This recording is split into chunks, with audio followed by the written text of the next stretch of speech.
Welcome to Project Monday. If you like this video, please like, comment, share, and subscribe.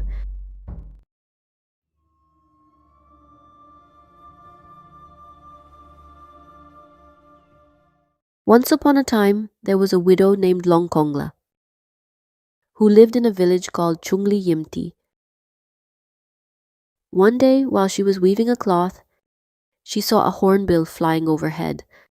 She thought to herself, "Aya, how wonderful it would be to have a beautiful hornbill feather in my hair, especially to wear during the community feast hosted by my nephew," she sighed. And she went back to her weaving. Not long after, she noticed something strange. Oh. A feather had appeared on her weaving frame. Excited, Longkongla picked it up and carefully placed it in her basket. But her curiosity got the better of her. After some time, she opened the basket again. To her disappointment, the feather had turned into a stone. As she watched in surprise, the stone changed once more, this time into a bamboo vessel with a hole at the bottom. At first, Longkongla did not care much about the strange vessel and tossed it aside. That night, however, the bamboo vessel transformed into a beautiful baby boy who cried throughout the night. Longkongla, with a soft heart, decided to raise the child as her own and named him Pongdang. Pongdang grew up into a fine young man, got married with a beautiful woman, and had a son named Sungpi. Longkongla loved her grandson very much. Sungpi grew up and became a very handsome man. So handsome that all the village girls fell in love with him. This caused jealousy and hatred among them. So the villagers, fearing conflict, decided to kill Sungpi. One day they tricked him into going to the river, under the guise of fishing with poison. On request from Sungpi, his best friend Sitiyong accompanied them. On reaching the river, they asked Sitiyong to go down to the other end of the stream and remain there, to catch the dying fishes which would be floating down as a result of poisoning in the upstream. Soon after he left, they began pounding the fish poison in the baskets they carried and asked Sungpi to pour water in those baskets. Some of them, when he was busy doing so, forcibly pushed him into a basket and pounded him mercilessly.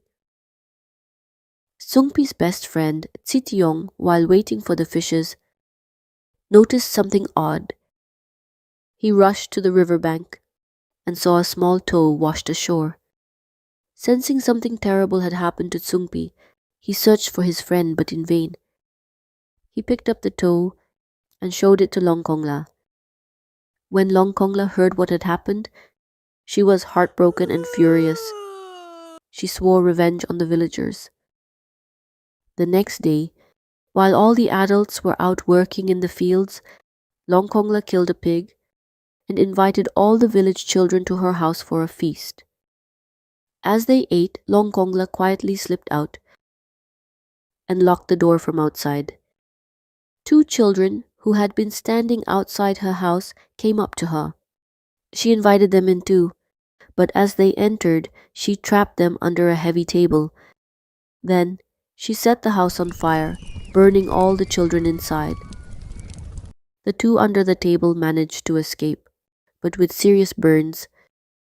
That evening, when the villagers returned home, they saw the two injured children standing at the village gate, singing in sorrow, "Oh, have you seen my mother? Oh, have you seen my father?" But the villagers ignored them, hurling insults instead. Furious, the children shouted back, "You call us hateful, but now you don't even have your own children." When the villagers learned what had happened, they were devastated and enraged, and planned to kill Longkongla the next day. But Longkongla overheard their plan. The following morning, Longkongla prepared for them. She spread slippery job's tears on the floor around her house. When the villagers came to attack her with spears and swords, they all slipped and fell. and one by one Longkongla killed them with her weaving sword. After taking her revenge, Longkongla prayed to the Almighty to take her away from the cruel world. God heard her prayer and lowered a cord from the sky, instructing her not to look back as she was lifted up. Longkongla agreed and began to ascend.